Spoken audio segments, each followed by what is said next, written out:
My man Jay Spence, welcome into the Hump Day Hotline. How are you tonight, sir? What up? What up, man? I'm doing all right. How you doing?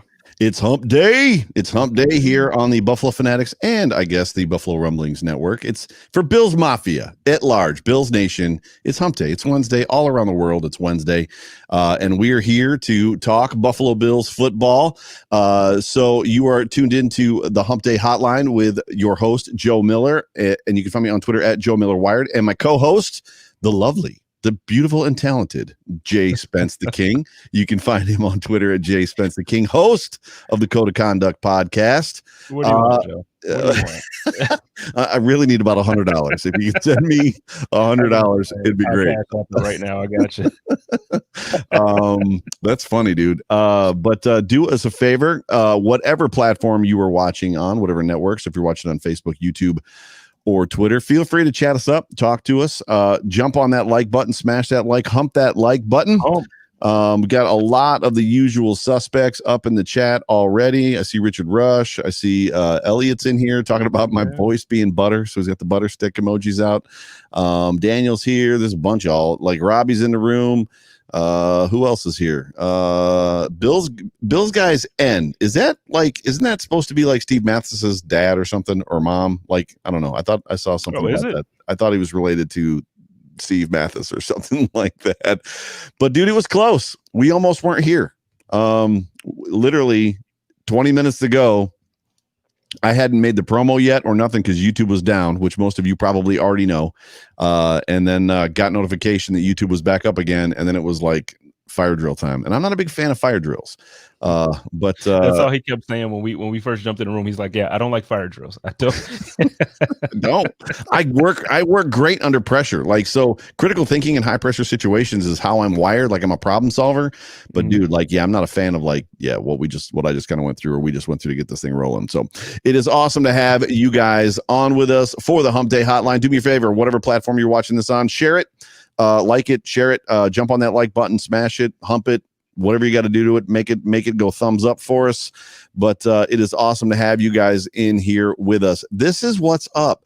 Even getting back to those highlights and the highlights that we've seen this week, just all around of that game, dude, Josh Allen is legit, bro. Like, he was back to, I don't know, man, just the balls he was throwing, the dimes he was throwing, he was just confident and poised. It was a sight. Talk about it.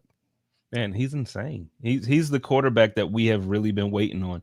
And, I know it seems like everybody this week wants to talk about it. Like, okay, is this really the game that we can say Josh Allen has arrived? But listen, we've been talking about it all season. And I actually, speaking of the code of conduct, I meant to ask you about it on the code of conduct. So shout out to Brian. We appreciate that. And yeah, with Bruce this week and you, it was a great episode. I meant to ask you. So all season, you kept saying, like, around week 8, week 9, I feel like we're going to know who Josh is. Right. Where you at? Like, do you feel like now we know? Dude, it's there's been a lot. Like, what we talked about was heavy on your show, on the code of conduct that came out yesterday. And yes, I mean, there's a great deal of kind of, I landed as I re-listened to it, and I listened back to what I said. The big thing for me was when I said that, like, we saw Josh make changes and jumps year to year. We've seen Josh make changes, game to game, and now we're literally seeing Josh make changes in game, which is the final piece. Even Bruce Nolan would say that that's the final piece for a franchise quarterback, is like the guy that you can't figure out. So all the problems that Lamar Jackson's having right now, Lamar Jackson's having problems because defensive, they know how to work him, and he's not able to overcome what it is that they're trying to do to him. And Josh Allen is that guy now, where it's like, however you want to play him, he's going to beat you. And yes, I think I think the ship has landed. I think Josh Allen is going to be a top 5 quarterback for the next 10 years of his future, like, career in Buffalo or wherever. I'm sure he's going to stay in Buffalo. The Bills aren't going to let him get away, but you know what I'm saying. I do want to reference this real quick. So Brian, you the man, appreciate the super chat this early. On that, if you loved myself, Jay Spence, and Bruce Nolan, the mighty Bruce exclusive, You're going to want to tune in next week. Why is everybody going to want to tune in? This is a Jay Spence exclusive. Why does everybody want to tune in next week, Jay Spence? Well, so next week we'll have Bruce Nolan joining us live on the Hump Day Hotline. On this show? And we're going to have the one and only Joe Marino joining us as well. So it's going to be a megapod live on the Hump Day Hotline. It's going down. Y'all got it. Yeah, I'm telling you, don't want to miss it. Next week for the bye-week version of the Hump Day Hotline, we felt that we needed to bring you something special. And special is what we do here at the Hump Day Hotline. So we are going to, as Jay Spence just said, we're going to have a special episode, myself, Jay Spence, Joe Marino, which is crazy to have Joe on, and then an incognito Bruce Nolan still. But Bruce will be here with us, but he will be incognito. We are not, Andrew Miller, going to see Bruce Nolan's face. I did find out off the air before we recorded the code of conduct that as much as Bruce Nolan accuses everybody else of being the FBI, we've discovered that Bruce is actually the FBI. Is absolutely the FBI. So he's the one that's coming after you guys. It's not you guys, but he does that whole I'm not a cop, you're a cop thing. And that's what he's doing. So he's actually the cop. Dude, do you see Elliot's comment? A Hump Day foursome, kinky. Oh no. Well, on that, I suppose we should talk about Manscaped. So, ladies and gentlemen, the Hump Day Hotline is brought to you by Manscaped. And if is my co-host Jay Spence always likes to say, gentlemen, you want to give your ladies a smooth ride. And in order to do that, you've got to have the right equipment. Well, you've got to have two sets of right equipment. You've got to have the right equipment, and then you've got to get the right equipment to give her a smooth ride. So with that, if you jump on over to manscaped.com, we are going to, because we are so awesome here at Buffalo Fanatics, going to give you 20% off of whatever you order at Manscaped. Just by putting in the code Fanatics. Dude, I'm a big fan of the boxers. Obviously, I have the whole entire kit. Go ahead. What were you going to say? No, you're right. Like the boxers, they're the most comfortable boxers or underwear that I've ever. Serious to God, like I'm probably going to order a few more. Like I've got 5 pairs already, and I'm on the what do they call it? The replenish plan. So every 2 months, I get 3 more pairs. Dude, they're awesome. And like literally you get 20% off of those orders. So when you put the replenish in, and then you get a discounted price, and then you get 20% off of that price too. So if you are not currently a Fanatics fan, if you're not currently a Manscaped fan, jump on over to manscaped.com, do your lovely a favor and buy it all. Just buy every bit of it. So yeah. Jeffrey Green, we love you. Thanks for being on the show, buddy. Hump Day Hotline, best show. Appreciate you. Hump Day Manscaped from Koala Bear County. Welcome in, Koala Bear. Good to see you. Nice transition. Transitions are what I do, bro. Like that's what I do. Like everybody's lighting me up for transition. We got it. That was unplanned, and it was so what we do on the Hump Day Hotline, man. That's right. So I'm jumping in here. Kenny J. Chase says Josh just said he's not going anywhere ever. He never wants to leave Buffalo. The donations that were made in his grandma's name, he said he never wants to leave no matter what. Yeah, he's 300. It's over $300,000 now. So I want to see it get to Andy Dalton range. I think it will. I'm guessing you're following that story, yeah? I am. Actually, I was looking at it just before we jumped on, and I saw that I believe the hospital or somebody else, like another big organization, made a $17,000 donation. Yeah, there was a group of employees. They got together and made so I mean, it's the momentum that's picking up behind that is awesome. Obviously, our thoughts and prayers go to Josh and his family losing his grandmother this past weekend. But it's beautiful to be a part of a fan base that's like, granted, we get the reputation for jumping through tables and being drunk on Sundays and all that stuff. But this is who Bills Mafia is, man. It's just great to be a part of this. So keep it up, Bills Mafia. Let's keep this thing going. Yeah, for sure. Welcome in, Todd. We are fired up for the show as well. We got a lot to talk about. So as much as the tag on the show promo said Super Bowl contenders, the reality is it should have had a question mark by it. So that was a mistake that I had made. But we're basically coming off a Seahawks game that I would say that we all predicted, not all of us, but for the most part, everybody but Anthony Romeo from the Hoof predicted the Bills to lose. Did you see the show? Yes. Yeah. So we all predicted the Bills to lose. So I would say that we all predicted. I would think that there was an aspect of like we predicted the Bills to play well. It wasn't going to be a situation like they were going to play bad. I predicted them to have a similar game plan to the Chiefs, and they were going to like make the game kind of ugly to kind of slow down Russ. And the reality is we got surprised. not only did we get surprised, but I loved what Judge said, what Mathis said today in a little video thing that he kind of put out. And he said that, the Seahawks came to our building with no fans and they like took them to the woodshed. Like it wasn't even a contest, like, which is why we're asking that question. Are the Bills at this point a legit Super Bowl contender? Well, I think if the defense looks like what they looked like Sunday, and if they look like what they did, kind of what we've been seeing in the last couple weeks, then yeah, my hope is first, whatever adjustments that they made to using AJ Klein, the way they're using him, keep doing it. Please keep doing it. Like don't switch.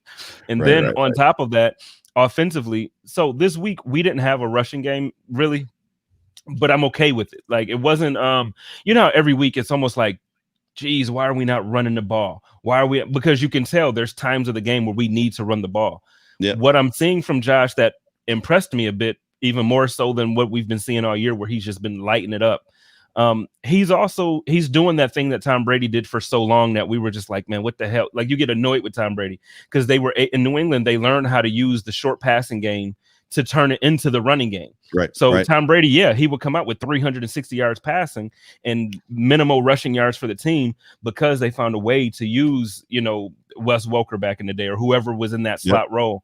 Yep. And we're learning how to do that now with Diggs and Brown and Beasley didn't have the greatest day, but still, like we're learning how to do that and to move the ball in the short yardage situations plus the long distance. Dude, I'm with it, man. Like I haven't been this excited about a quarterback in these colors.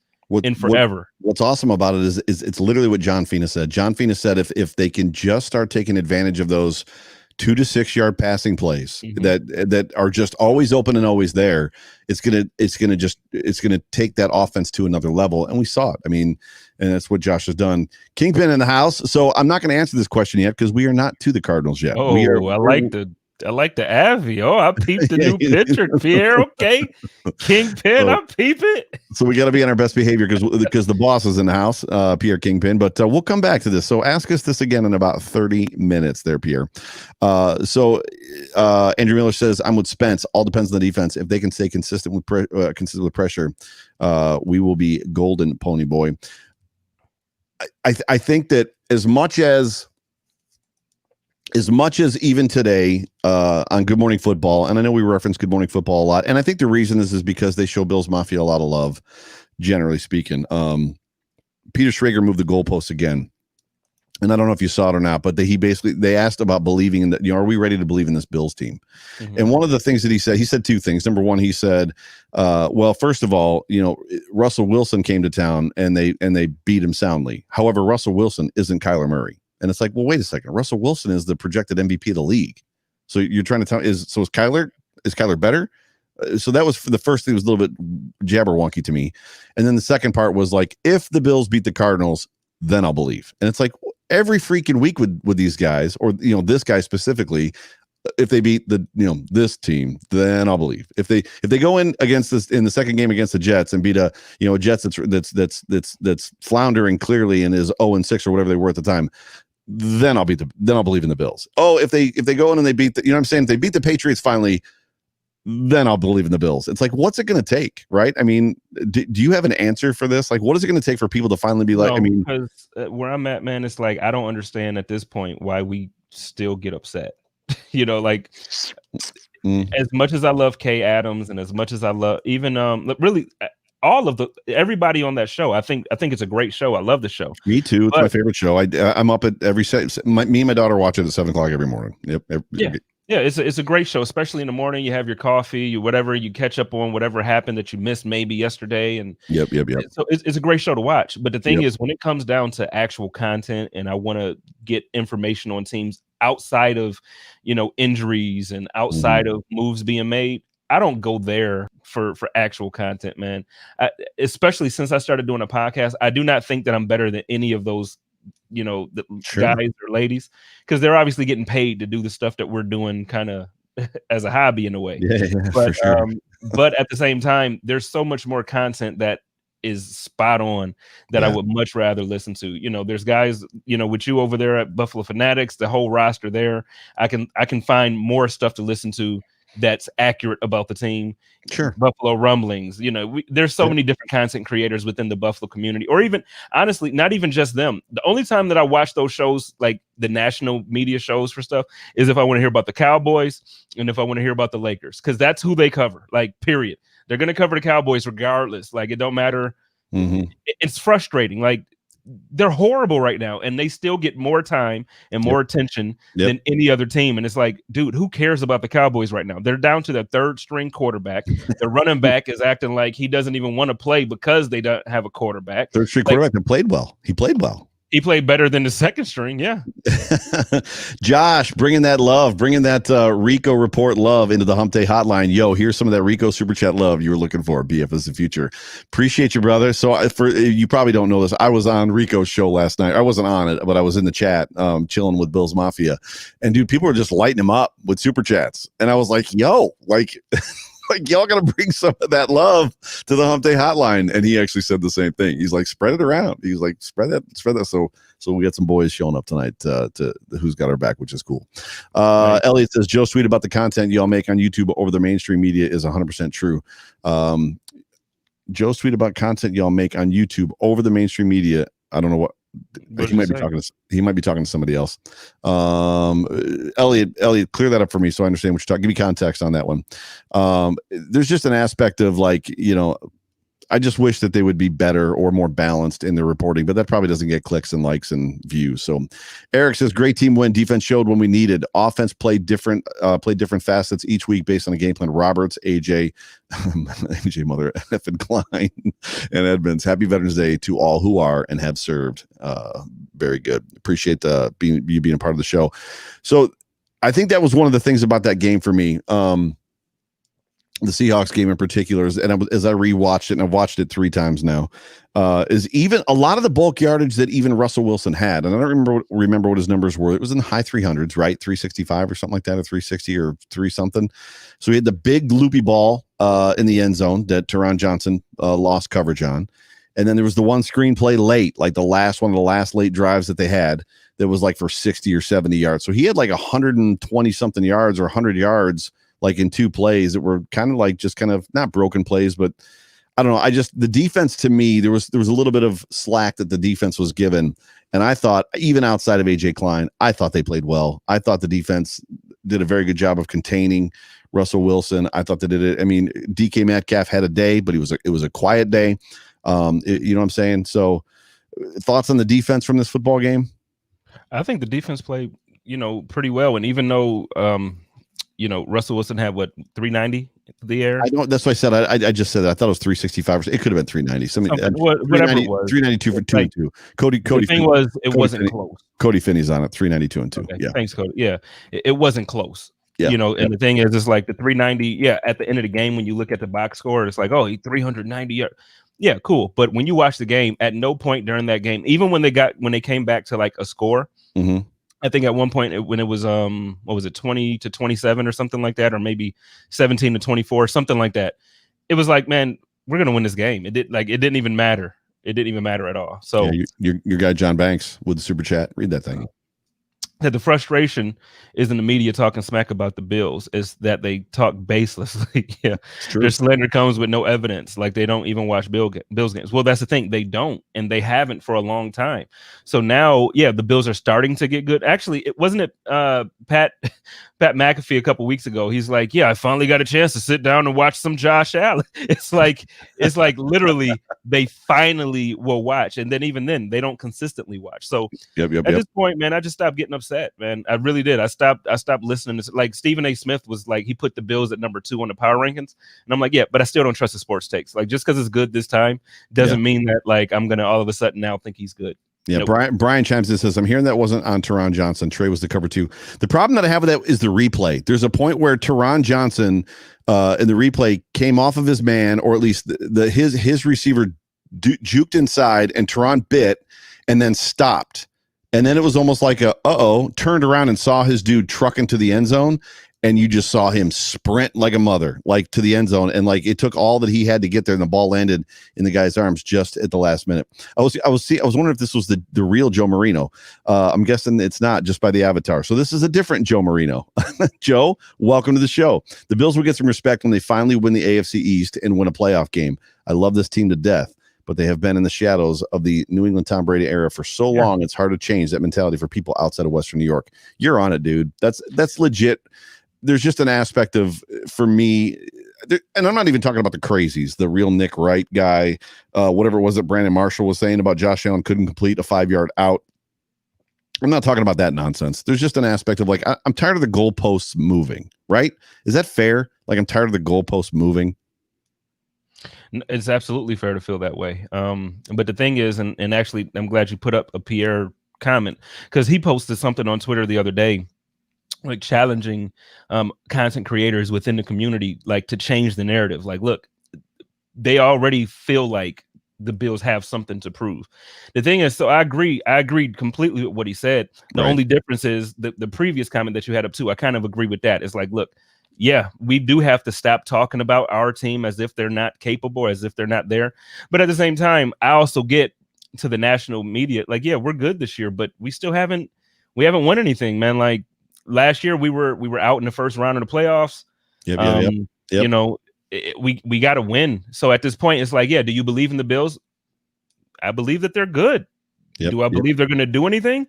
That's what the national and not just the media, but that's just what the nation is looking for around the league, man. Like, there's respect about the Bills now. People know that Sean McDermott's a good coach. People know that Josh Allen is a good quarterback, even though there's the Nick Wrights and the other Colin Coward and all them. Like, you have those guys, but no, man, people know, but we just have to prove it now. We got to go out there and do it. I think consistency is an issue, and the problem is the Bills' consistency or inconsistency has been picked on a lot over the years. All teams are inconsistent. All teams lay an egg. It just seems like when the Bills do it, it gets more attention. I'm gonna run through a couple of these real quick if I can.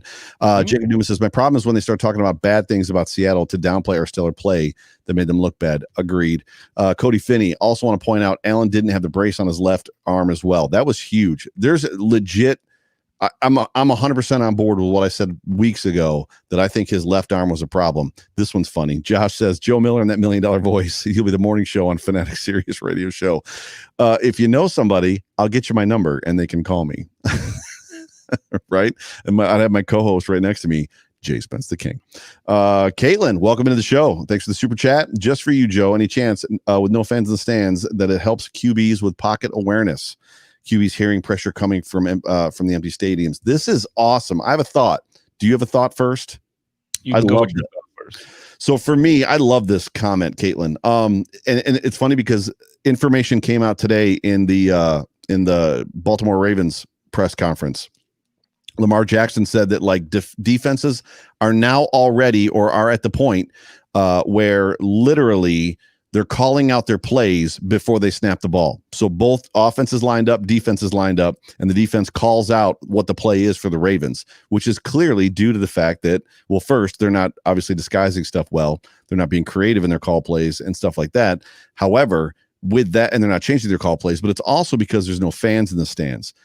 The reverse side of that, do I think that like Allen can feel the pressure or because there's nobody, like there's no fans in the stands, so it's quiet?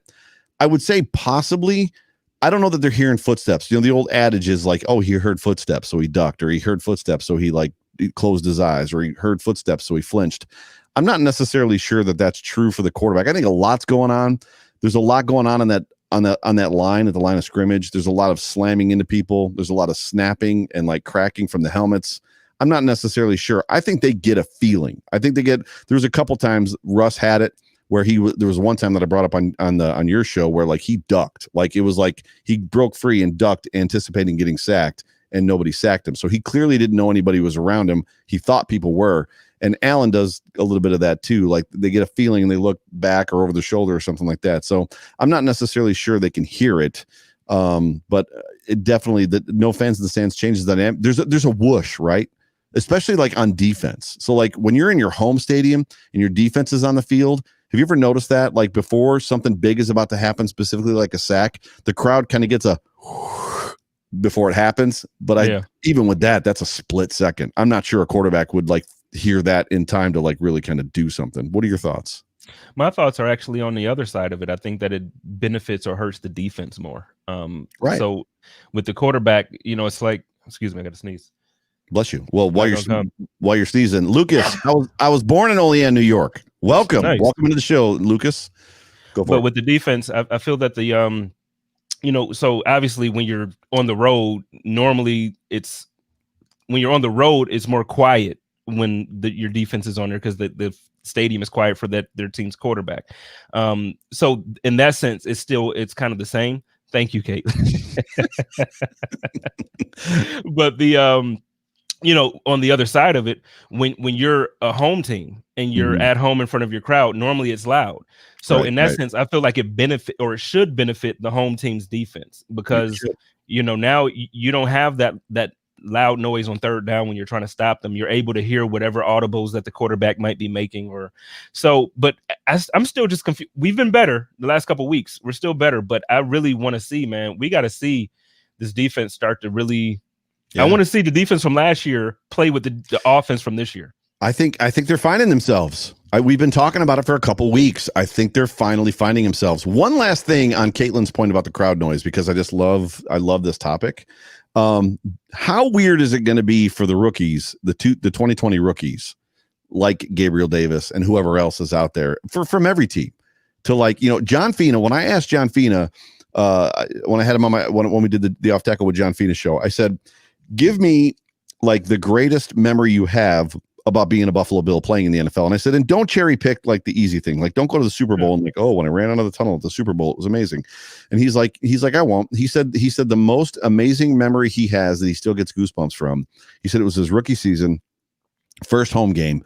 He goes, I wasn't even starting. He goes, but when I ran out of that tunnel, he goes, and that crowd was on edge. He goes, I knew it was a different world. Like I'm in a different world, baby. Like the NFL is it's just a different level. And I just wonder, like for guys like Gabriel Davis and some of these other rookies, like next year when there's hopefully fans in the stands, how much different that's going to be to see those stadiums rocking for that. Like it's just going to be crazy. It's going to be almost cool, like they're going to be able to get that rookie experience twice. Yeah. You know what I mean? Like, because they still got to feel they got to feel, oh, it's my first NFL game. Like, oh, it's, I'm here. But when next year with the fans, like you said, hopefully it'll also be that euphoria. It'll be that feeling that he spoke about being able to have. And, good for them, man. I'm happy that our guys are playing so well, man. It's a good year. My great friend Val Mack is in the house. Ladies and gentlemen, you were watching the Hump Day Hotline. There's about 220 people up in this thing. I got 66 likes on YouTube. Jump on that like button, whatever platform you're watching on Facebook. If you're watching it on YouTube, if you're watching it on Twitter, share this thing. I'm your host, Joe Miller. You can find me on Twitter at Joe Miller Wired. That's my co-host over there, Jay Spence the King. You can find him on Twitter at Jay Spence the King. Thank you for being a part of the show. We appreciate you guys. We're talking about, we're going to wrap up the Seattle Seahawks Buffalo Bills game here in a second. Had some good conversation. I'm trying to get this thing, but it keeps jumping around. Josh, thanks again for the super chat. Fina picked me up at Alexander High School and let me shoot a basketball when I was like 5 years old. That's cool. Cool dude, story. He was an awesome dude. Like it was a great interview for me. It was just a lot of fun. Like he was on he sent it. I'll send you the link. He was on another podcast. I think it was the guys that are down there near you for the Bills game. It was during the Patriots game though. And dude, I was in tears, bro. They had me laughing. All three. It was a very good interview. I enjoyed it thoroughly. Like it was very good. Mine are the one. Yeah. I'll check the other one out. Yeah. He had another one. I'll send you the link, but it was like, dude, it had me in stitches. Like they were just, all three of them were like, just like vibing off each other. It was really funny. Check it out. Yeah. Richard Rush comes in and says, if you listen to Diggs today, you can tell he's chomping at the bit to get Mafia in the stands. That's true. Did you listen to his interview today? I did. And I listened to Josh's. And yeah, I didn't get to Josh's. Tell me what. Go ahead. I love it. I just love it. Like, and it's okay. So when I listen to the two of them talk, honest to God, I feel like I'm listening to you talk about me and me talk about you. Like, honest to God. Like, so where our friendship has gone since, I've moved from Buffalo and like we've gotten closer, and just the way we've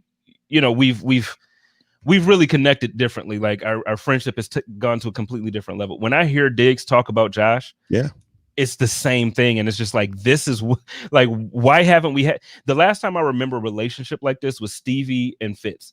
Stevie to this day, like when we play against Miami and Fitz is starting, Stevie's like, sorry, Bills Mafia. Yeah, I know y'all my family, but I got to roll with Fitz today. Mm-hmm. I feel like that's what we have now and that's what it's developing into with Diggs and Allen, man. It is so much fun to watch and even to listen to. It's so much fun, man. They love each other. It's great. Yeah. So Matthew Montgomery says the JA press conference was moving. I didn't get to see it. Can you give us Cliff's notes? Well, he basically first, obviously, he just talked about how much he loved Buffalo and how, everything that was happening with his grandmother and the way the fans were responding to him. It just it moved him, and that's where you get all those comments that he never wants to leave Buffalo and he wants to finish his career here. But then, like I said, just the stuff that because they asked Diggs about, how have you developed since working with Josh? And then they asked Josh, well, how did you get better since? And it's just like, it's just a refreshing, just the way they talk about each other, man. It's like, even when like they don't want to say which one was wrong with nothing. It's like, no, that was me, man. That's my guy. I got his back. I'll do better for him. And then the other guy says the same. And it's just like, this is perfect, man. Yeah. And I loved at the end of the Diggs interview when he was like, oh, by the way, Cole Beasley, always open. Watch the film. Cole Beasley, always open. And it's true. They just got to get Josh to see it. It's just Bruce talked about it on your show. Like they know that he wants to take the high ball. He wants the deeper shot. If it's an under over, he's going with the over. And it's just who he is. And there's an aspect of like one of these games, Cole Beasley is going to have a 20 target game. Like it's coming where they're going to like, okay, Cole, this is your game. And Cole's going to break a record, man. Right. He's going to break a record. It's going to be crazy. So that Stephon Diggs interview was great. I'll watch the Josh Allen one as soon as we're done here.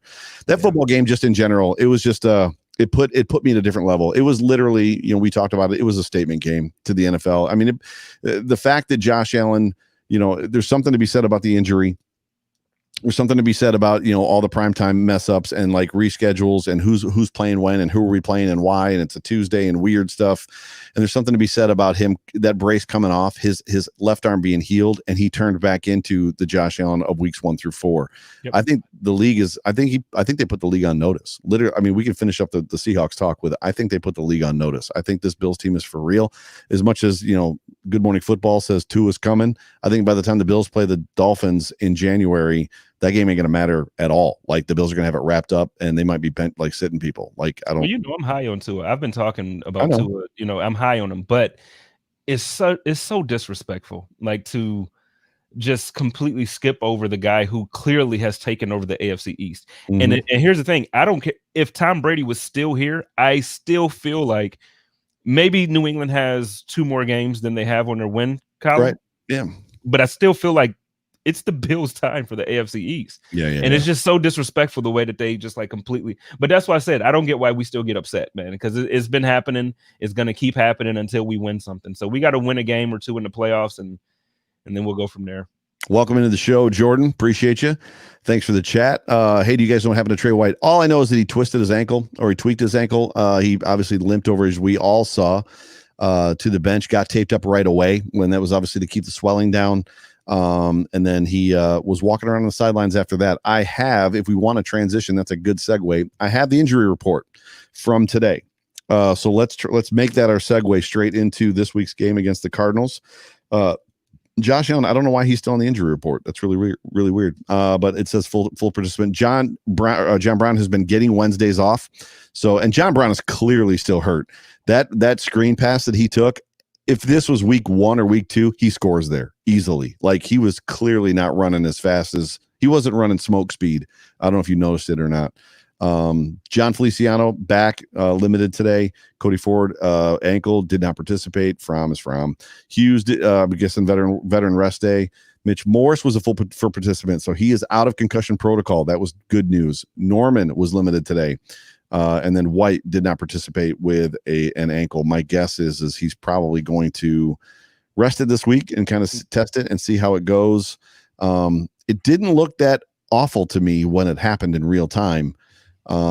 Clearly he limped off. I don't know that he's ever had. Normally guys with ankle injury history have ankle problems. Like I remember my best friend in college played basketball in our college. He was the center for our college team, and he like would roll his ankle often, like, and it would like be a problem for him. Like normally guys either have that problem or they don't. Joe Ferguson used to roll his ankle all the time. I don't know that Trey's had a injury history with his ankle, so he may have just gotten scared, but I don't know. You may know more than me. I haven't heard anything. So no, I feel like it's going to be fine. He'll play Sunday.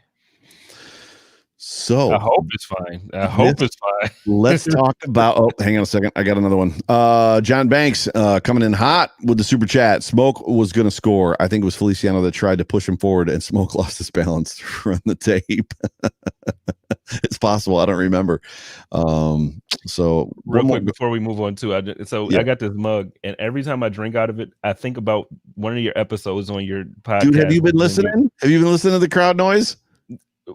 To the crowd. What are you talking about? Go ahead. Tell me about the podcast. Go ahead. Oh no. Well, I'm talking about, it was a podcast that you did like maybe 2 months ago, maybe 2.5 months ago, and you were just screaming, hey, the obnoxious drunk guy. Yes. Every time I drink out of this mug, that's what I think about every day.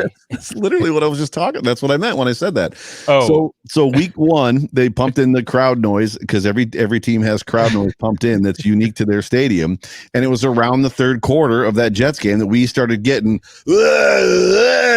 right. And I was like, oh, come on, really? And they have now moved that chant to every quarter. So we get drunk Bills Mafia dude shouting, hey, every quarter. Pay attention this week. Like it's every single quarter we get it. It's unfortunate, but it is what it is. Dude, I got a lot of flack for that. There was a lot of people that were like, I'm right there with you. And then there was a lot of other people that were like, you're a jerk. Like, let them cheer if they want to cheer. It's like, I'm all for them cheering. Just don't do the hey's drunk. So that where was that? Oh, I wanted to get to Brian Bowers. People want to hate on Josh Allen, yet Brown, Beasley, and now Diggs have and are putting their best numbers up with Allen at quarterback. Cough, cough. Nick Wright, cough. Brandon Marshall. It's true. It's absolutely true. So we want to transition to, I don't know, you can turn it off. You are in control of your own computer. Right? I don't know. Don't know what to tell you there, bro. Anyways, unless you've got your girlfriend in the room and she's watching it and you don't want to be. Talking about this Cardinals football game and the Bills going down there, I don't think the travel is going to be a problem. I think that the 4:00 routine thing, it is what it is. I don't think East Coast teams going West Coast are too much of an issue. These teams are eerily similar. As I was watching and kind of studying up on these two things, and you asked me earlier today what my thoughts were. And I think for me, there's just a weirdness behind some of the stuff that I heard on Joe Marino's podcast today, just based on the fact that like he was breaking down the fact that, and I loved what he said. And did you get a chance to listen to it by chance? Not yet, no. Dude, he talked about the fact that Kyler Murray invites chaos. Like Kyler Murray is the guy that wants chaos in the backfield. Like that's just how he functions. And like, so when it literally breaks down, that's when he functions the best. And he was going through some of his stats and some of his numbers inside of chaos and inside of being hurried and rushed and all that stuff. And then went through his stats about when he's forced to remain in the pocket or when he stays in the pocket. And what happens is like his numbers are almost better. So Joe Marino was like, don't leave the pocket, like keep him in the pocket. However, his numbers when he's in the pocket are better. And I'm like, I don't know what to think like in this moment. Now you're there in Arizona. I'm guessing you've watched, if not all, most of their games. Is that an accurate statement? It is. It's like he 2 seconds. This is my very, very, very great friend, Marty Pluth. Marty is my guy. What's up, Marty? What's up with all the ESPN references to circle the bandwagons? Somebody came on and said that. So yeah, it's just crap, but it is what it is. So, hey, there's people jumping on the bandwagon. Let them jump on. It is what it is. Let them cheer for your team. Anyways, Kyler. But yeah, no, he's just one of those guys where first as a quarterback, like he's deadly accurate when you give him any type of time. Like he can throw the ball very accurately. He has a cannon for an arm. Mm-hmm. But then he's one of those guys that similar like Josh Allen in a way. He has like the it factor that when guys are just in the backfield coming for him, he just finds a way to get away and make a phenomenal play. Mm-hmm. And it seems like he has the right pieces around him right now to really benefit off of when he does extend those plays. So, that DeAndre Hopkins trade, I know it's a big deal because it's D-Hop and it's like, oh, you got one of the best top 2 receivers in the league. It's a big deal. Even more so than him just being the top 2 receiver. Like the skill set, the way Diggs' skill set completely matches Josh Allen's skill set, DeAndre Hopkins completely matches the skill set of Kyler Murray. And it's been fun to watch. it's going to be scary to watch being a Bills fan this Sunday. Sure. Did you see this graphic today? This graphic is awesome. Yeah, I did. That was awesome. So for and there's a really funny thing on here. Top 5 pressure evaded rates. So these are the top 5 quarterbacks as far as in the NFL currently. Where guys that are able to evade the pass rush. One of these names is not like the others. Like, what in the hell is Matt Ryan doing in the middle of those names? Like Josh Allen, Kyler Murray, Matt Ryan, Pat Mahomes, Lamar Jackson. It's like, okay, that one is a little bit of a surprise. Josh Allen clearly being number 1 at 29%. And then Kyler Murray, we've talked about it. You've talked about it, about Josh Allen just having elite evasive like skill and talent in the pocket. And Kyler does too, as does Lamar. For me, there's something about breaking Kyler loose. And this is a question as I was kind of studying up for today's show, looking at Kyler, and because I haven't watched a lot of Kyler, I've watched some of Kyler, I haven't watched a lot. He always runs with the ball in his right hand, number 1, which is a problem because when he's running to his left, the ball's in the right hand. And we saw what happened to Cam, right? With the ball in his right hand when he was running to his left. Also, when he's running, and if he's like, he's got it down around his belt. Have you paid attention to him when he's running? Mm-hmm. Down around his belt and whipping it back and forth?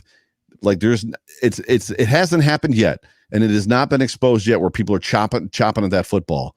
I just wonder when, right? And I wonder if maybe are the Bills that team? Is Leslie Frazier that guy that like in their study is like when he takes off, don't even worry as much about tackling him as much as, that ball's going to be like whipping around. Like it's a whole lot easier to say that. I agree. It's hard to tackle him, or it's hard to get the fumble. It's kind of like what for during his time in Buffalo, and then even before in Philly when we had Shady, and he would hold it like a loaf of bread, and like everybody would complain about it.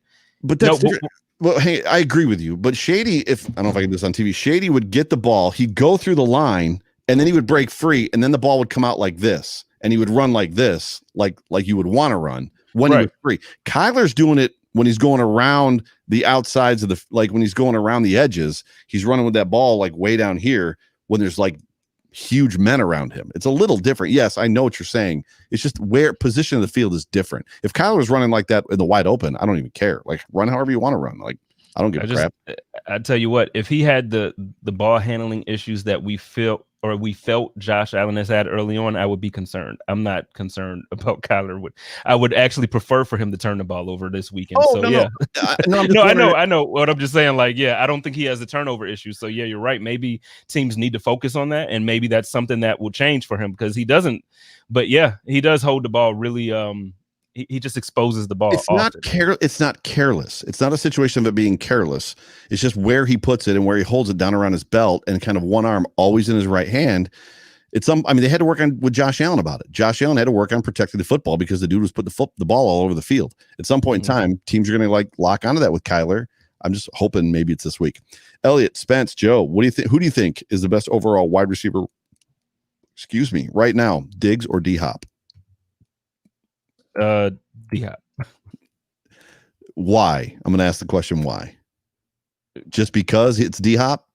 No, because he's better. I mean, I know Diggs has more yards right now and more receptions, but no, D-Hop, you can put on any team into any system and he'll fit. I think Diggs is a good player. He's a great player. You can put him on mostly any team and he'll do right. But he also needs a little more than D-Hop needs to be successful as a wide receiver. I don't, they're so different. And that was one of the things that Diggs said today, right? They're very like totally different body types. They're just very different wide receivers. They're different guys. D-Hop is one of the few people I think that has 100% reception rate in a season, right? Didn't he go, what was it, 2 years ago? He didn't drop a ball, which is amazing. And obviously Stephon Diggs has sticky fingers too. Route running capability, I'm going to give it to Stephon Diggs. I think Stephon Diggs is the better route runner. Obviously when you're talking about stature, what's weird about Diggs is he's 6'1". So I'm 6 feet tall, and Diggs, when I see Diggs on the field, he doesn't feel bigger than me. Does that make sense? Like he seems like he's more around 5'10". He played, you know what I'm saying? He looks like 5'10", 5'11". But D-Hop is obviously, what is he, 6'3", 6'4"? He's a big old boy. Like it just, I don't know that it's different, man. I don't know that it's a fair comparison. It's almost like asking, when Wes Welker was like lighting up the league, like who's better, Wes Welker or Andre Johnson? It's like, well, they're two completely different guys. Like, I'm not sure that they're even necessarily doing the same things. Ethan Page, respect to y'all. Go Bills. Thank you for the super chat, Ethan. Appreciate you. Yeah, appreciate you. Thanks for being a part of the conversation. Todd Barker says Diggs catches most, but Hop catches everything, including the amazing plays. It's true. Like, you can't. It's hard to argue with a guy that's got 100% reception rate. I don't even remember. Was that the only time in the NFL that had ever happened? Like with a certain number of like targets.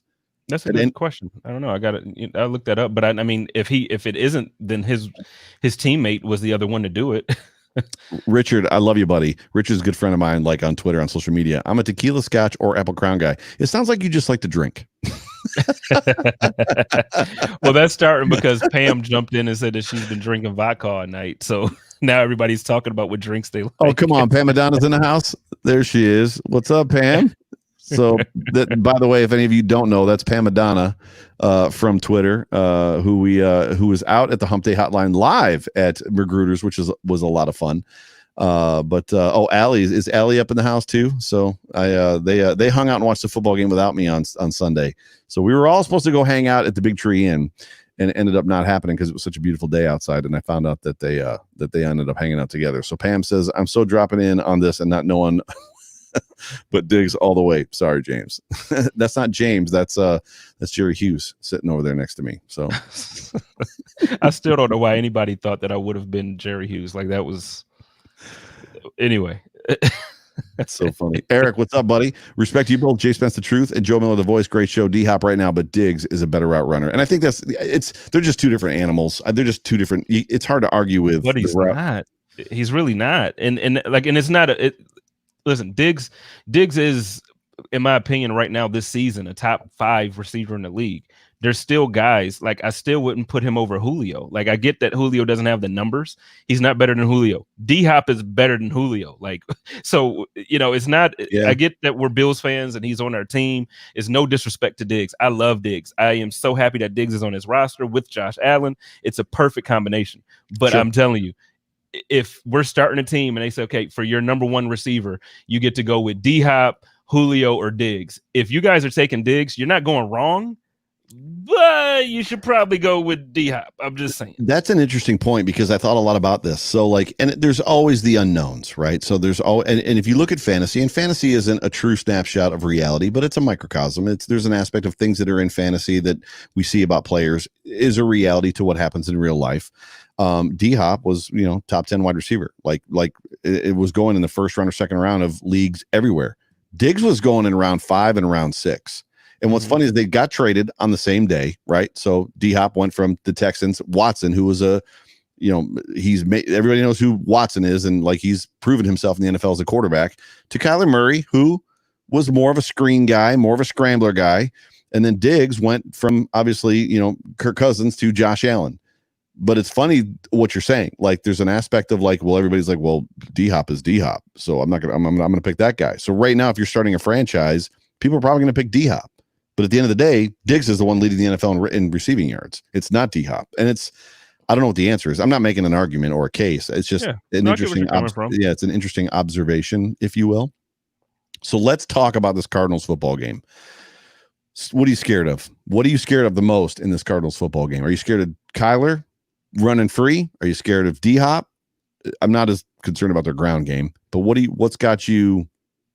I don't know that I'm concerned about their defense. Well, I'm not concerned about their defense, but the same concerns I had last week about Seattle are the same concerns I have this week. So our defense, but they showed up this past Sunday. So, I probably shouldn't have that concern. If I'm going to trust and have faith in my defense, then I really shouldn't have any concerns. But my concern is that the passing defense hasn't been as legit as we've seen the last 2 seasons. And this past week, we didn't quite have to, they didn't run against us because they just couldn't, in a way. Like they didn't have a good running back active. But listen, man, I'm concerned about that. I know Drake hasn't had a good season and he's coming off an injury, right? But he's explosive if they get him. And we've had issues against decent running backs. So we'll see. But no, honestly, I think the Bills are going to win this game. And but I do think it's going to be closer than we probably expect. I don't. I can find it real quick. Do you guys have the Cards injury report? And that's funny because one of the things that I would be concerned of, and he went out of the game last week, 3 days ago, was Jordan Phillips went out with a hamstring injury in that football game and did not finish the game. Jordan And I don't Phillips. believe he practiced today either. I was looking at it earlier. Jordan Phillips games up when he plays his former football teams. Jordan Phillips' best football games were always the Dolphins games, like whenever he played against the Dolphins. So I'm hoping he does not play. I don't have it. I don't know if you want to look it up real quick while I'm talking about fears. There's an aspect for me, John Banks, your guy. John Phillips, it's not that he's not good. The dude can make plays and he can wreak havoc when he wants to. So here's the thing though, Joe. Yeah. I'm sorry to cut you off on that, but here's the thing. So you saw the guy that we all talked about bad for the most part of the season this Sunday have a good game. AJ Klein? AJ Klein, yeah. Okay, that was Phillips last season. That literally. So AJ Klein, I get it. He had a good game and the numbers look great, and we wanted to give him Defensive Player of the Week. Mm-hmm. He benefited from the scheme changes, but he benefited from other players making plays. Sure. There was one sack that he made that literally he went untouched because, and I don't know if it was Addison. I feel like it was Addison.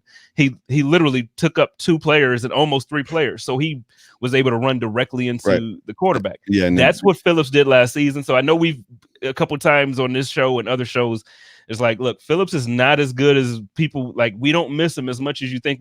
That's what happened. Phillips isn't, man. I'm not saying that Phillips is a world-changing defensive player. What I said is when he's playing against his former teams, he tries to he gets juiced and goes, there's an extra percentage of energy there.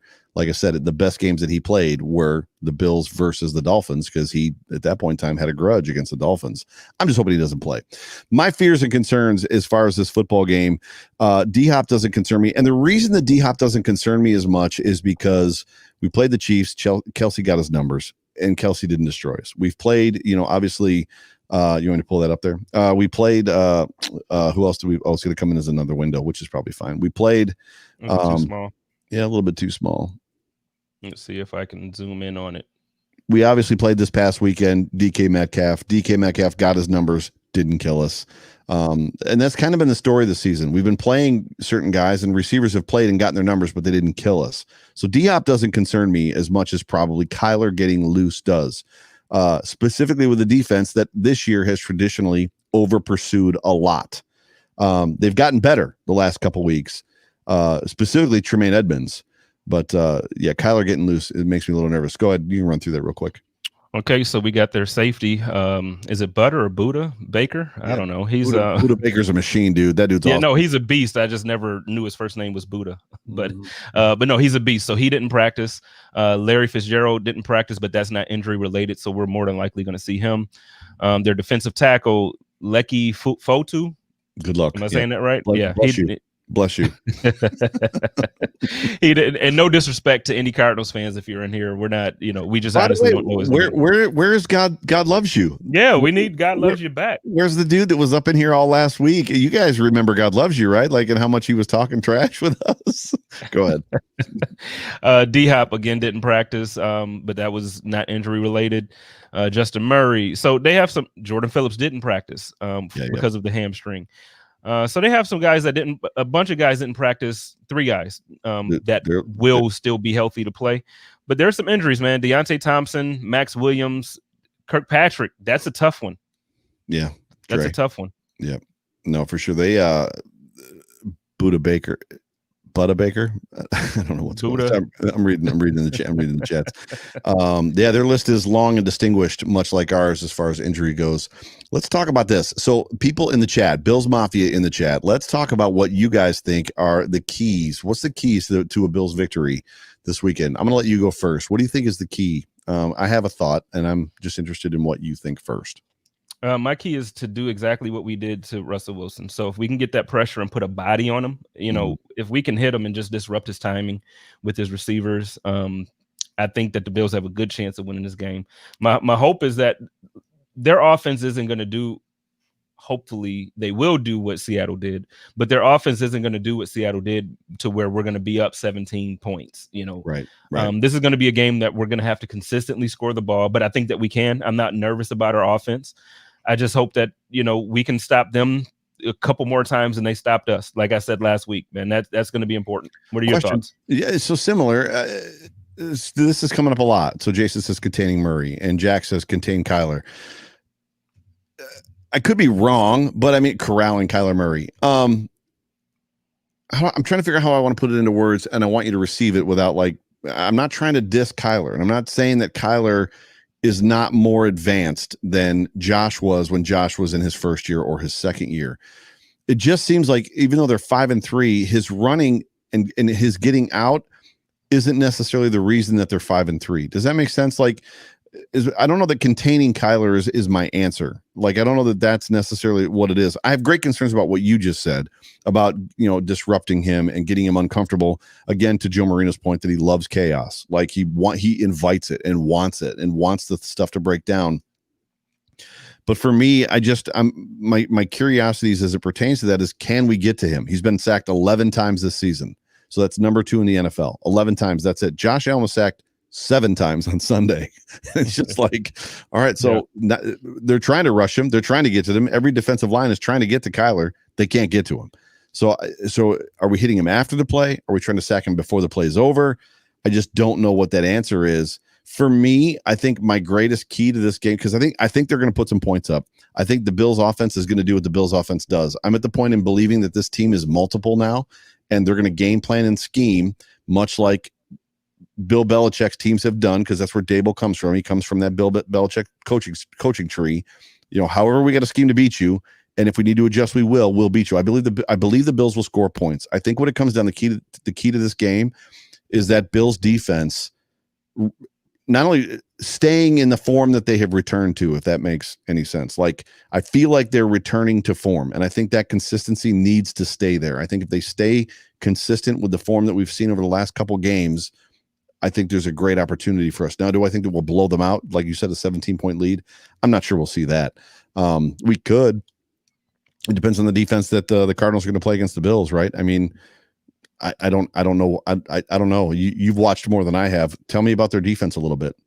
Their defense is solid. It's not. I don't think it's by far it's not the best defense in the league at all. But listen, they will make you pay for mistakes, and they will capitalize off those mistakes. So yeah, DJ's right. We got to win that turnover battle, because if they get turnovers, Marcos and DJ, a lot of people are saying the turnover battle. Yeah. Even my buddy Marty said the turnover battle. The turnover battle is huge. The one thing I do want to say, because in the comments, I saw a couple people make a comment similar, well, Kyler's not as good as Russ is, so I'm not worried. Listen, don't let one player, don't let the comparison of one player fool you. The team is they're a really good team. And I know their record isn't 7-2 like ours, or they're not undefeated. They're a good team, and they just they just lost to Miami, but Miami's not a bad team. So don't go in this week thinking well, they're not that good, so we're just going to kind of the Bills need to be paying attention to the squad. Yeah. Pamela, lay off the vodka. So that's just a recommendation. I'm not only am I a Joe, I'm the third Joe, so I'm Joe 3. But, you look like a Brian. I don't know. Yeah, Pam needs to chill on the vodka tonight.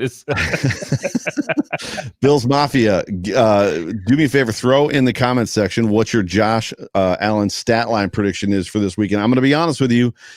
I did not have 415 yards and 3 touchdowns, 4 total this past weekend against the Seahawks.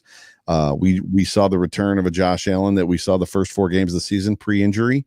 I want to see that Josh Allen all the time. That's the Josh Allen I want to see. It's you had wasn't it you had 250 or something, right? 265, I think is what I said.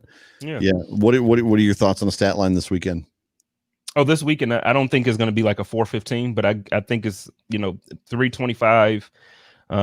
He's going to need 3 touchdowns in the air, maybe 1 on the ground, or we need 1 from one of our running backs, but it's going to be an offensive explosion. Has to be. We're going to have to score 28 points at least. So that's interesting, because I think I've got Josh Allen in that high 300s, 380 range, and I think this is the week that Stephon Diggs has multiple touchdowns. And that's just a guess for me. I believe that literally this is the week that a little bit of that, because Diggs has been the good soldier, right?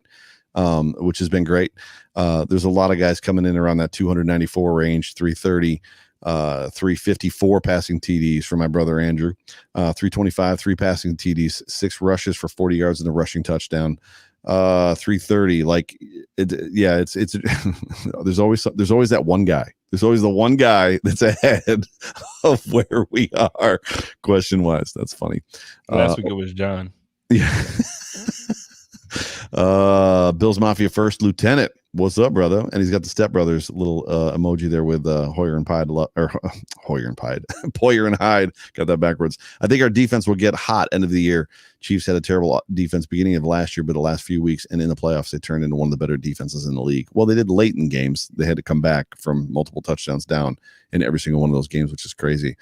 Not so sure. I like your enthusiasm, but I'm not so sure that it's coming. I just don't think it'll be this weekend. I think it's coming. We'll definitely see one. I do not have an answer to this question. Do you have an answer to this question? I believe they play more zone. I can definitely see them playing zone this weekend with the injuries to their cornerbacks. And if they play more zone, then clearly that's one of those situations where the Bills are going to have to find some underneath stuff a little more. Bold prediction: Diggs, 170 yards, 2 touchdowns. I like that number. Is that weird? It's not weird to like it. No, meaning I think that's a good. I think that's where he's going to be. I think it's going to be close to that. 150. I think this is one of those games that we'll see Cole have a big week. It's possible. I wouldn't mind that either. I'd love to see Cole with, like I said, 10, 12, 13 targets, and like a ton of yards. I didn't give you a stat. So what did I say? I said high threes, right? Like 380. So I'm thinking like 380, probably 3 touchdowns as well. I think they're going to have to score points. I wonder if the Bills are getting to that point where not only do they have to score points, but where they'll just score points. Do you know what I mean? Like, hey, we've got the Cardinals on the ropes, hypothetically speaking, and it's the third quarter, and everything works. So we're just going to keep working what works, and we end up scoring, and they end up not blowing teams out, but they end up putting 21 points on a team or beating a team by 21 points because it's just working. Like, the stuff that we do is just kind of working. What'll be interesting to me is if we're forced and pushed into a situation where we have to run the ball again, if the Bills can do it like they did it against the Patriots, which clearly Pete Carroll thought that that's what they were going to do. Pete Carroll, man, that like I said on the pod, that had me. I'm like, wait, what are you talking about, man? Yeah, that was funny. That was funny. So, final score predictions for this football game? I'm going to go 35-24. 35-24. I told Robbie. Oops, I hit my microphone. Sorry about that. I told Robbie today, Robbie from the Let's Talk 716 Sports podcast. My guy. I said 34-24 Bills over the Cards. And Robbie said, because he wanted me to say it on the show, he said 35-28 or 35-17, I think is what he said. 35-17 Bills over the Cards. So we've got a little like personal bet going between the two of us. So I don't know if he's still in the chat or not. To Robbie. I got to get Robbie on the code of conduct, man. Yeah, you do. So yeah, Robbie, I saw you in the chat here, man. DM me on Twitter. We'll get that together. We'll get you on as a guest. We'll maybe do like a prediction for the rest of the season or something. My buddy Marty Pluth, you know what? This past third quarter wasn't as bad as other third quarters. They seem like they're coming out of that funk. So, Lone Wolf, what's up, brother? You've probably been chatting, but I haven't seen your stuff. So it's good to see you in the room. 31-23 Bills. Sheldon Cole says 27-14 Buffalo with a dub. Zach says 31-24. Andrew Miller 38-28. It's interesting to me the confidence that Bills Mafia has in our offense now. 38 like 56-9, man. We gotta chill. We gotta chill. Is 240 everybody drinking vodka with Pam tonight? What's going on? wait, why is everybody at Pam's house and we didn't get invited? I didn't get an invite, man. What is going on? Because I need some of that vodka too, man. Matthew Montgomery 34-24. Like, it's funny to me, 50 burger 50-34. I don't know, man. My buddy Marty says 31-17. Marty moved to Buffalo. Well, I just saw Robbie. There he is. Hey guys, I'm here. So, yep. And Robbie says 35-17 over the Cards. It might not be vodka. I guess that's what's coming up at this point. Make sure it's not laced, Carl. Make sure it's not laced because somebody got some bad stuff. Why has nobody said Bills by $1 billion? Hang on a second. No, you got to put it. There we go. It's coming up now. So my man Eric said Veterans Day today, Masters weekend ahead. Oops. Badgers back finally after 3 weeks. Bills game to finish off the weekend. Go Bills. Love the mug. Jay Spence. Take a drink so we see it again. Let's go. There you go. Hey. So there it is. Bills by $1 billion. So we got a couple minutes left. We got some things well, I don't know. Do we want to go through real quick? And because we both picked a loss and we picked the Bills to go 3-1. Do we want to go through and pick the rest of the season again? Is something we want to do through the end of the season? Yeah, real quick. All right. So this week, both of us picked the Bills to lose to Seattle, and we picked in the third quarter the Bills to be 3-1 last week. So I'm gonna let you go. Bills at Cardinals. Well, so it'll be fun. Like I picked this as a win, but it'll be like it's okay to me if we win or lose this game because I want to go 3-1 during this quarter. Sure. So now I think we should beat them and go into our bye with a victory. I hope so, and that's how I feel. But this is going to be a tougher game. It's going to be a tougher game than a lot of us think. I agree. I think the Bills win this football game. Obviously, we just picked it, so I still think there's a good chance for the Bills to go 4-0 in this stretch, which would be. I mean, imagine going 4-0 in the first quarter, 2-2 in the second quarter, 4-0 in the third quarter. That's crazy. Yeah. Chargers at Bills. We got it. Yeah, that's a dub. That's a dub. This game, I'm still falling on the reality that 49ers team is hurt. So Garoppolo out. Kittle out, like Mostert, who knows if he's gonna be he's supposed to come back this week, but who knows if he's gonna be able to remain healthy for 3 games. I got the Bills with the dub of that game too, so I got the Bills going 4-0 in this quarter. Yeah. If we win this Sunday, for sure. Yep. This is the one, right? So at this point in time, what are the Bills? 4-7, 10-2, 10-2. Could you imagine a Buffalo Bills team? You can't at your age, can you? Like I remember. Do you remember the Bills being like numbers like that? 12-2, 10-3. It was what was it? 92. It was early 90s. Like that was normal for a couple of years there. But yeah, could you imagine being 10-2? Holy crap! Steelers at Bills 10-2. I think we dropped that one. Both of us have been Steelers in Buffalo, and we drop it. Yeah, I think we dropped that one. I don't know, bro. We got to lose at some point, Joe. Like No, you're absolutely right. If I'm going to pick a loss, it's going to be that one too, I think. Right? Well, at this point, honest to God, that's the only one that I like see. Oh, none of these other ones are if these games matter, the Bills aren't losing these football games. Right. And that's what I'm saying. So like for the rest of them, I don't see like if they matter at all. If Josh Allen and the offense are starting in week 17 and 16, we're winning those games. And so yeah, it's just Seattle. Yeah, Matthew, Seattle and Pittsburgh. Yeah, Matthew, surprise. Big Ben is going to play this weekend. Big Ben is playing that week. he ain't going to miss a football game because those knees are hurt.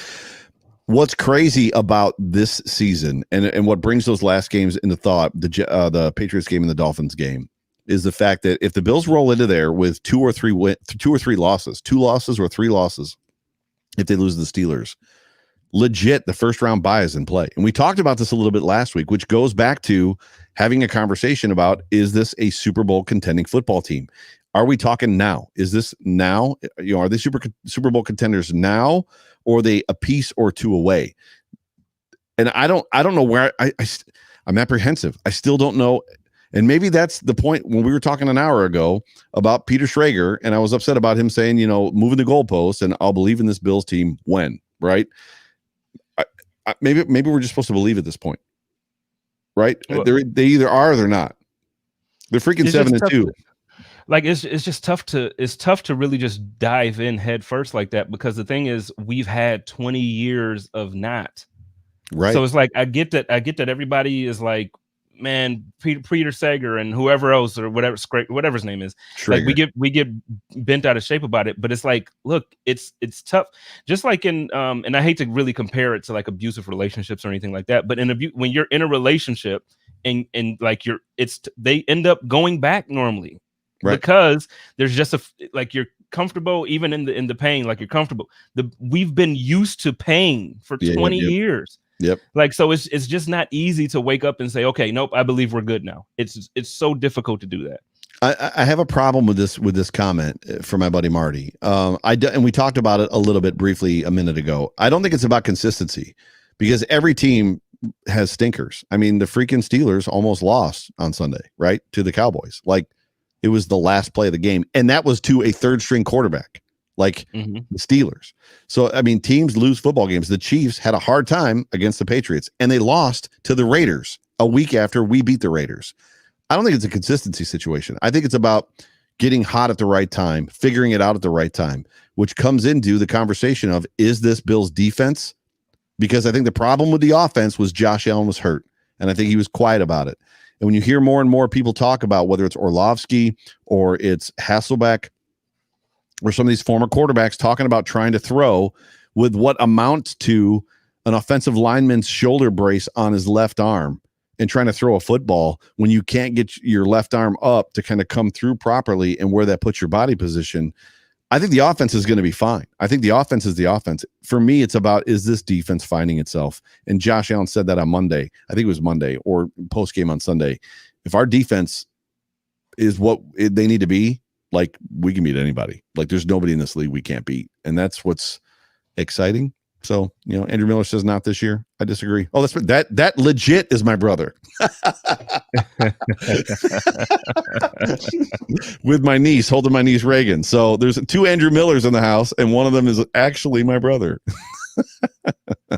Oh, that's funny. Every week he always says my brother, and now your brother is actually in here. My brother is legit. Oh, there's the other one. Hey, there we go.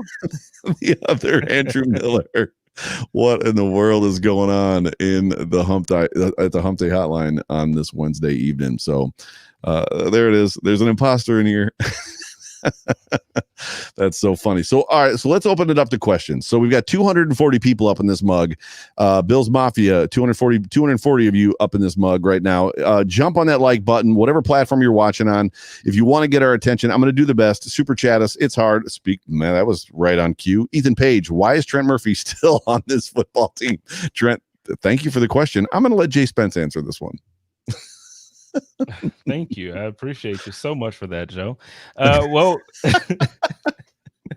I think that Trent Murphy is on the team for a few different reasons. One, he's not playing as bad as we probably are trying to say that he is. He's not playing that bad. Right, Secondly, he fits into what the defense wants to do. He absolutely fits. He's I don't know. I don't have a great answer.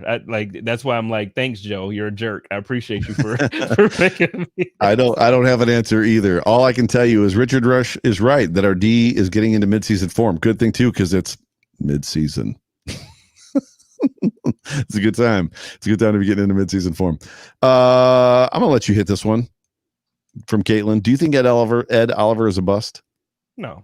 I think that you know, and I give this argument not just about him, but about a bunch of people.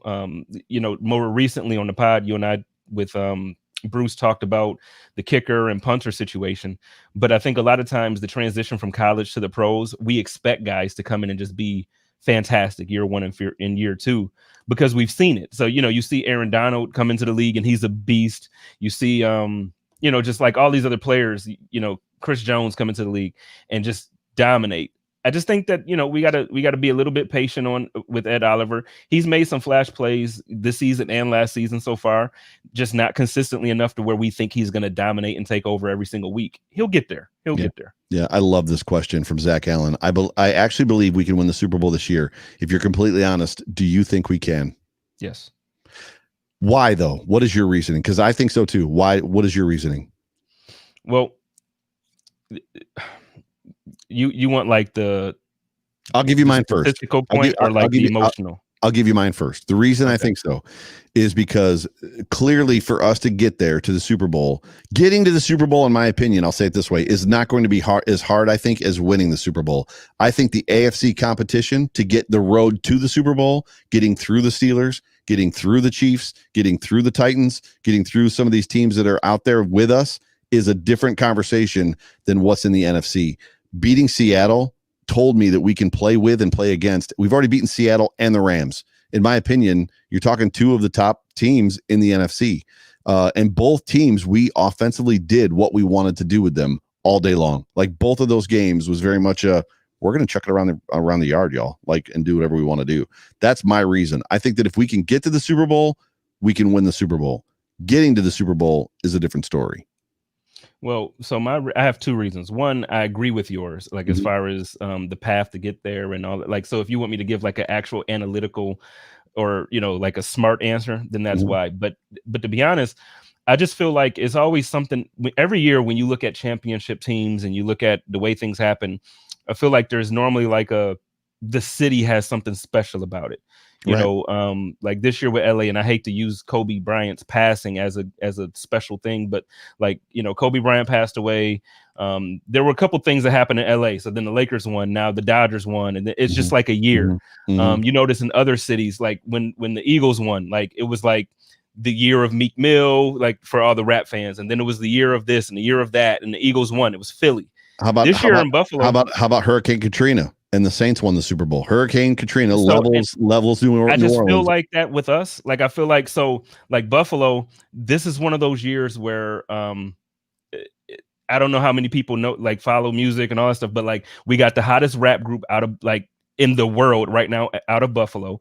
We have a good football team. Josh, I don't want to use tragedy, but similar to what I was saying about Kobe, Josh Allen's grandmother just passed. We could rally around that at this point of the mid-season or mid in the season. Mhm. Mhm. There's just so many things that's lining up to be like the perfect story for the Buffalo Bills to win the Super Bowl. And I just believe in moments.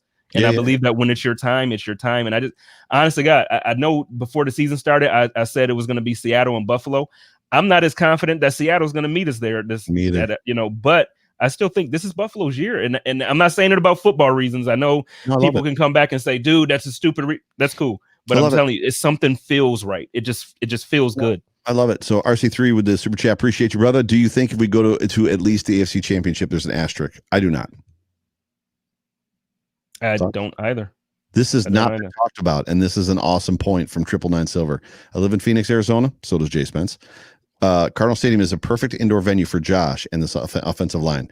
100%. I can't wait to see. Has Josh played in a dome yet this year? Raiders. Yeah, in Vegas, and he had a day. That was it. That was the only dome game that Josh has played this year. Was a Raiders game. And tell Oliver he's wrong. Griselda is by far the hottest rap group in the game right now. We don't have to turn this into a rap show, but I'm just saying, don't sleep on Griselda in Buffalo. Super. Oh, here it is, right here. Yeah, gotcha. I'm super behind in the chats. I think there's people. I don't know what's going on, but people are. Anyways, questions. What questions do you guys have for us? I love the questions that we've gotten so far. We could probably not do this. Mark my words. Josh Allen will be better than Jim Kelly. Let them be different, right? Let them be themselves. Troy Aikman lives in a world with Roger Staubach. You know what I'm saying? Let's just let them. Let's just let them be different. Let them be their own guys. That is. Sorry, I don't know. That's my brother again, but I don't know. What did your brother just say? I felt don't like know. that was a good comment. I don't know who he was talking to though. I didn't have context for it. So that is a constructed narrative. You can literally write a story about any city. Oh, he's talking about your comment back. As far as like your story, like it's a great story at this point. Like the Bills go to the Super Bowl because and they win. The problem is like I said, or to Jay Spence's point, like the freaking New Orleans Saints won the Super Bowl the year Katrina leveled the city. Like how does that happen? Like it just sometimes those things happen, and they happen a lot in sports. Like it's not uncommon for stuff like that to happen in sports. So I just feel like a lot of good things, like, and you're right, you probably could every year make up a story about whatever city, but I just feel like there's a lot of good things to be written about Buffalo this year. Like sure. even having, I know they didn't win the championship being hosted in Buffalo, but even having the baseball team come there and they played pretty well, and it's just a lot of feel good stories about Buffalo this year. So that's the story I'm going with, and that's what I'm sticking to. The Bills are going to the Super Bowl. What positional group is the X factor for us to win the Super Bowl? Tight end. Ooh, that's interesting. I like it. The real Chris Janke asks, how is Arizona's run defense? Can we run the ball on them? They're decent. I think we should be able to run against any team. So the answer to that is yes, we should be able to run it on them.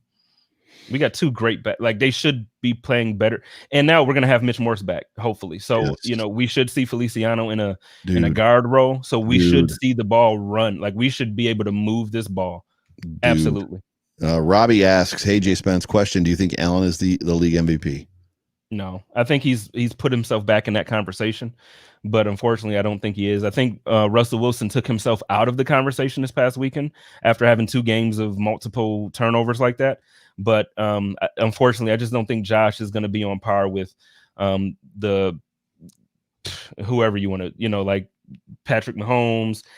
Jackson's not in that conversation this year, but Patrick Mahomes, I think he'll probably have it. I don't understand. Do Bills fans just bring this on themselves? Lionel Davis says Josh will fumble the game away in the playoffs. You will see, because he's done it so many times. Are you sure that that's a Bills fan? Maybe I think not. You're giving that person too much credit. It's by calling him a Bills fan. Yeah, you're giving him too much credit. Okay. Josh Allen, it is what it is. So, yeah, that's funny. Carl has a good question about Andre Roberts. He said, when will Andre Roberts finally break loose and take one to the house? Listen, I don't need him to take it to the house. It would be great, obviously, to get 6 points off of one. But, man, if he does what he did Sunday, if he does that every week, I'm perfectly fine. You don't need to score at all. My brother Andy asks, if we are one piece away, what is that piece? That's a good question. What you think? Or are you waiting for me to go first? It might be tight end again. So, clearly, I love Dawson Knox. I'm a huge Dawson Knox fan. I just need him to figure out how to catch a freaking football. And it's clear to me that the Bills love Dawson Knox as well, because he plays when it comes to blocking and doing all that kind of stuff, which is what he did in college at Ole Miss. There's just an aspect of he could be so much more dynamic and so much more dominant as a tight end if he'd catch the football and run with it and be the guy we need him to be. The hard part about that one piece is we are clearly deficient in several categories as far as position groups, linebacker being one of them, tight end being another, cornerback being another. Dominant tight end for me. Thoughts? I agree, except I like Croft. I really do like Tyler Croft. He's come on. He's come on. I would agree. He's definitely, yes. Yes. I'm not as much of a fan of Knox as I used to be, and as people still kind of are at some point. When he has the ball, like we always talk about, he's amazing to watch. He brings the Rambo out and it's fun. But Tyler Croft, man, I think at this point we're starting to see flashes of why they gave him the contract that they gave. Sure. I'm just hoping that from this point to the end of the season. So whether the end of the season is the second round of the playoffs or it's the Super Bowl, I'm hoping that Tyler Croft will show us that we have a tight end on our roster. There you go. This is a great one from Clay. If you could add, different question, similar question, but different. If you could add one player to the Bills for the rest of the season, who is it? Clearly, the trade deadline is over. So if you could add one player, who would it be? So just anybody. It don't matter. Any player in the NFL. And don't say a quarterback. Don't be that guy. No, give me Aaron Donald. I'm probably going to say the same player. I need somebody in the middle of that defense. I was saying Chris Jones at first, but no, give me Aaron Donald. Give me the best. Somebody in the middle of that defense that's wreaking havoc, literally, and who plays 90 or 80% of the snaps, 80 to 90% of the snaps. There's Aaron Donald he's just a machine. It's otherworld. It's just otherworld. What else we got in here as far as questions go? Do you see any that I'm missing? Another stud wide receiver, dude. I don't think so. We got what, Beasley for another year. We've got Brown for another year. Gabe Davis is coming on. I don't agree with that. We still got a what's his name? Isaiah Hodgins. Yeah, Hodgins. He's good. Hasn't even seen the field yet. I think we're good on wide receiver for a while. Dude, I rewatched that game 3 times. So I've watched the Bills game, the Bills Seattle game. This kid flashes. He just should be starting. And there's a confidence to think about who he tackled, and they brought it up on the broadcast. You're stepping in the game and I got to tackle, they're coming at me. And oh, by the way, it's DK Metcalf. And he went at him. He's like, oh, you're getting the ball. And it took him out, just tackled him. The kid flashes. I want to see more Dane Jackson. Yep. I want to see more Dane Jackson. See any questions that I don't see? I just said that. Yep. Oh, this is good. Liam asks, did you see the next step Allen took with Diggs? Imagine him with 2 stud wide receivers. We have them.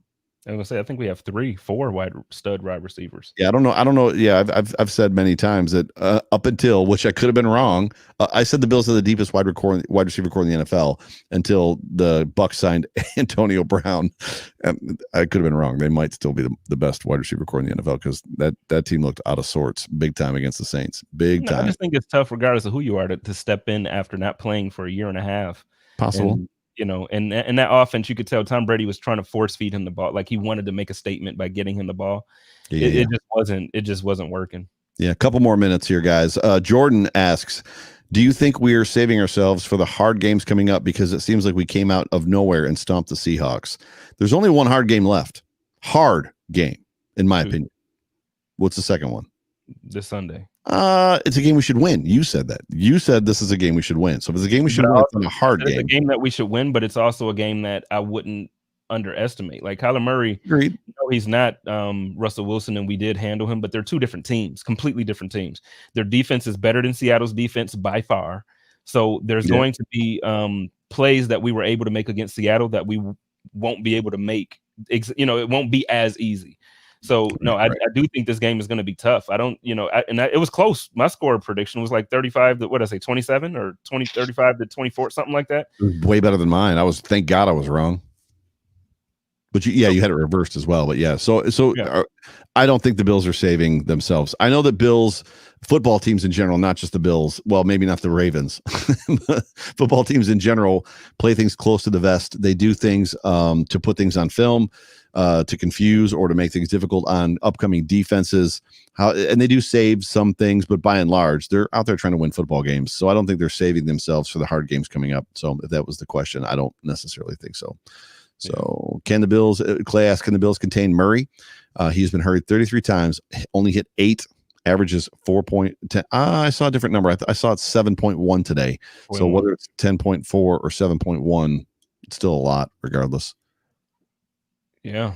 And the thing is, so something Bruce said on the code of conduct, I don't think for Kyler, I don't think that it's necessarily a contained thing because he's good whether you contain him or not. Right. I think the thing is that we need to get to the point where we make him lose control. So the thing that Josh has been able to improve on, we need to get Kyler Murray so uncomfortable that he's out of control. That's how we're going to win that game. Right. So, yeah, we got to do that. So do you think our offense can hold it for the rest of the year? The reality is this. It's a war of attrition out there at this point. It's a war of attrition. Like we're talking about, and it's just the NFL in general. Guys are going down the left and freaking right. So yeah, Clay jumps in and says 7 point yards, 7.1 per rush, 10.4 per scramble. So clearly, let's keep it to design runs as opposed to getting him to scramble, because when he scrambles, he's taking off more. Am I worried about an emotional letdown and coming out flat? No, I'm not either. Right, not with Josh being on his team. No. Yeah, if anything, he comes out sugar high, Josh, which we've heard all the time from Kyle Brandt. So, does Edmonds have back-to-back good games this week? This is a good question from Matthew Montgomery. I think he's healthy, so I think we're going to start seeing Tremaine look like the Tremaine that we were used to, because I think he's, he was injured for the bulk of the first part of the season. So, yeah, absolutely, Matthew, good question, man. Who's going to show up Sunday? To where? The Bills are going to show up along with the Cardinals. Chris Janke has a good question where he says, where does John Brown rank amongst the number 2 receivers in the league? This is the problem with these chats, though. Is like I love the interaction in the chat, like specifically on YouTube, because like there's so many of you guys up in this thing. So you guys have your own conversations going on, and I'm just going through picking things. And it's like, so you see stuff, but it is what it is. Oh, I thought you guys had something going on, like at a bar or something like that this week. No, not me. I don't get invited anywhere. They did invite you. What are you talking about? They did. That's funny. I think he's the number 1, 2. Well, is he the number 1 second receiver in the NFL? I would say he's somewhere probably 3rd or 4th. Yeah, 2 yeah, he's depending on what you like. So, do you put Tyler Lockett or DK Metcalf as a second wide receiver out there? Do you put Juju or Clay? It's probably you've probably just hit it on the head. It's probably the is it Clay Thompson? Not Clay Thompson. What's his name? It'll show up in the chat here in 3, 2, 1. It hasn't shown up yet. He's not number 1, but he's probably top. He's top 3, top 4. Yeah, he's I would say 3 or 4.